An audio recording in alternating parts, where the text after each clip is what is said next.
Ever wonder what happens when you revisit a neglected art supply? Let's just say unexpected disasters. January also got me thinking about changing up my completed page video format. While working on the 2024 adult coloring trends video, I realized a lot of the articles I collected throughout the year could have been added to my monthly videos. So here's the plan. Along with my completed pages, I'll also share what I found buzzing in the news. But since I always find incredible artists and colorists in the community, I'll also share what I found on Instagram and YouTube. And if I purchase any new coloring books, I'll also share them in this video. So let's start with coloring in the headlines. Bear in mind, these are bite-sized. If you want to know more, I'll share the links in the video description.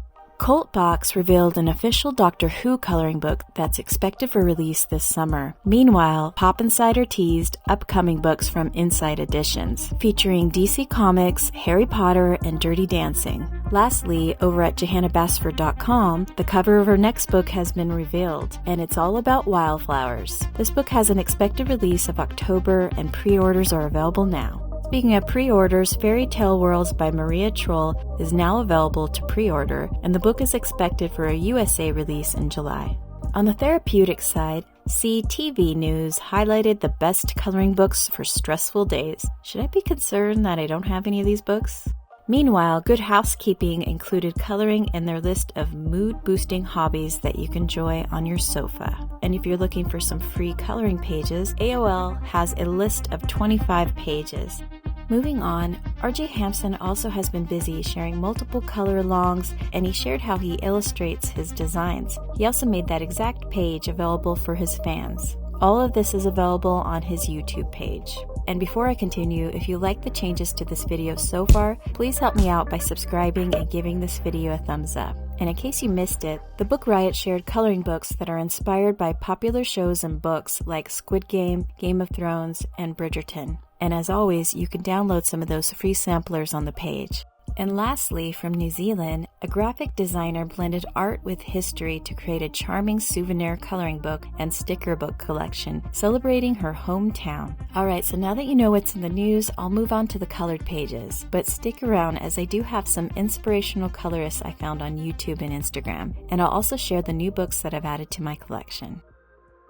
When it comes to color pages, I finished the remainder pages for the Nordic Coloring Challenge, and I was delighted to participate in 2 buddy colors. And since I did work on some of the neglected art supplies, I do have some pages that weren't impressive. But I guess that is the process of figuring out why I'm not using these art supplies. First up is a lovely page in the splendor of trees. I was attracted to the lanterns on this page, and I wanted to make sure that they stood out. So I went with a dark background here. I used a black Heathrow water-based marker for the background, and then I went over it with a black Prismacolor pencil to finish it off. Both of them did great on this nice quality paper. Since my older set of Kalar colored pencils has been neglected, I colored the rest of the page like the tree limbs, lanterns, and leaves. Then I went back in with yellow gel pen to add some light to each of the lanterns. And then I added some stars with white Posca acrylic marker. Since I didn't want them to be a focus, I did go back in with a flare gold and yellow pen over that white acrylic marker. Let's move on to buddy colors. In case you didn't know, mythographic books often have a frame around the page, and after trying multiple times to work with it, I decided to remove the frame. I used the same method as the last page in Splendor of the Trees. This made the rest of the process fairly simple to work on the details. I used a Hoo-Hoo water-based markers around some of the areas, just to make the colors pop.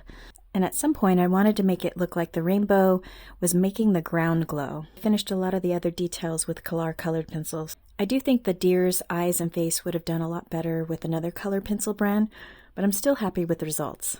And as for my buddy color, I was thrilled to have a return buddy color with Candace over at Happy Catastrophe. That deer came out so incredible. She took the approach of having the deer pass gas, and how is it that it still came out elegant?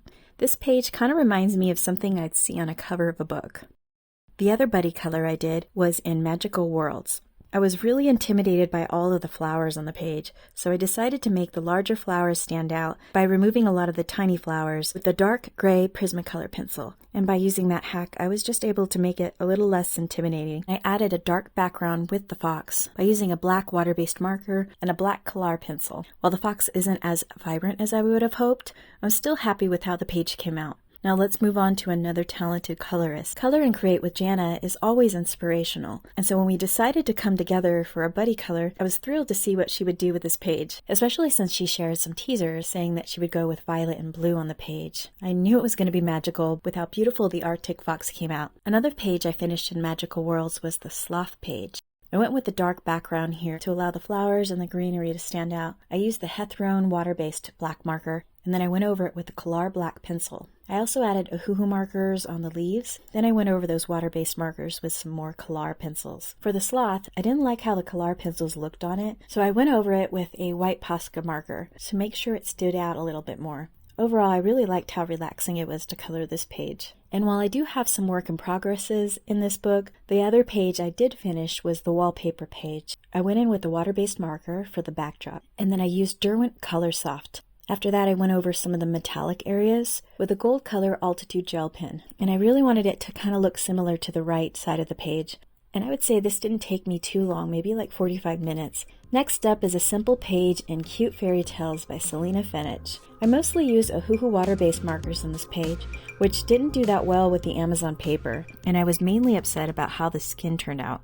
There isn't really any depth to her face, but I would say the animals aren't too bad. I did try to go over the skin with Prismacolor, but it was kind of too late. But this does give me the opportunity to put a note in the back of this book to try alcohol markers next time. I'm pretty sure the Ohuhu alcohol markers will do lovely in this book. I do have plans to color more in this book this year, so please hit me up on Instagram if you want to color one of these pages.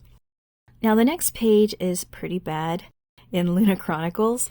I think it's important to share all of the pages I've colored, even if they come out quite silly. Once again, I am experimenting with the combination of Color pencils and water-based markers. And oddly enough, depending on the paper, it just doesn't blend as well as other colored pencils. This is nice quality paper too, but the skin tones here is really flat. And because it was so flat, I made the mistake by going in adding some makeup on Scarlett's face here. So I'm going to have to try alcohol markers next time.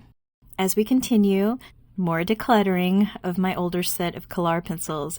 The next page is in Magical Love. This one was also the same combo. I used Color and I used the Ohuhu water-based markers. And this book does have nice quality paper. Some of the areas came out alright, while others not so much. If you noticed last month, I was super happy with the pages I did of the owls. So when this poor little owl came out like this, even so, I kept trying to fix it, and as I kept doing that, more issues surfaced. I'm not sure I made the right decision there, but I finished a page.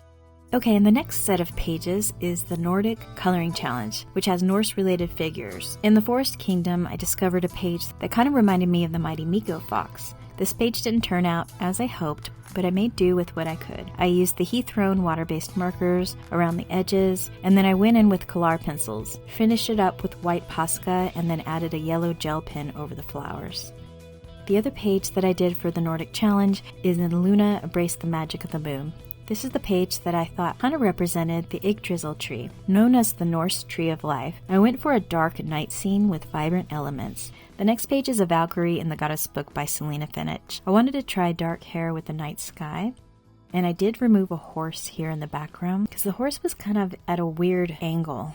I really like the colors here, and I used mostly Ohuhu water-based markers with some gel pens for the stars and some of the metallic elements on her outfit and headpiece. The next page reminded me of Fenrir in Anne Stokes' coloring book. I used Neocolor 2s for the background, and then I went in with a black Ohuhu water-based marker around the wolf. Then I went in with Color colored pencils to provide some colors around the page. I also went over the Neocolor 2s to add a little bit more texture to the background. And to make sure the paws stood out, I also added a fine liner there. I think it came out pretty nice for a Fenrir page. The next page is in this Tolkien book. I've never done ocean before. I've only done underwater scenes, so this page kind of intimidated me at first, which is probably why I took it on. For this page, I used Ohuhu water-based markers with the Color colored pencils again, and they actually did very nice on this nice quality paper. After that was done, I did go back in with white Posca to make it look like foamy beach water. And then any of the metallic elements, I added Arteza metallic gold paint pen on the helmet, horn, and the dress over here. I'd say the Color pencils were mostly used to fill in the clouds and any of the gaps that the water-based markers missed. But I still think it came out all right for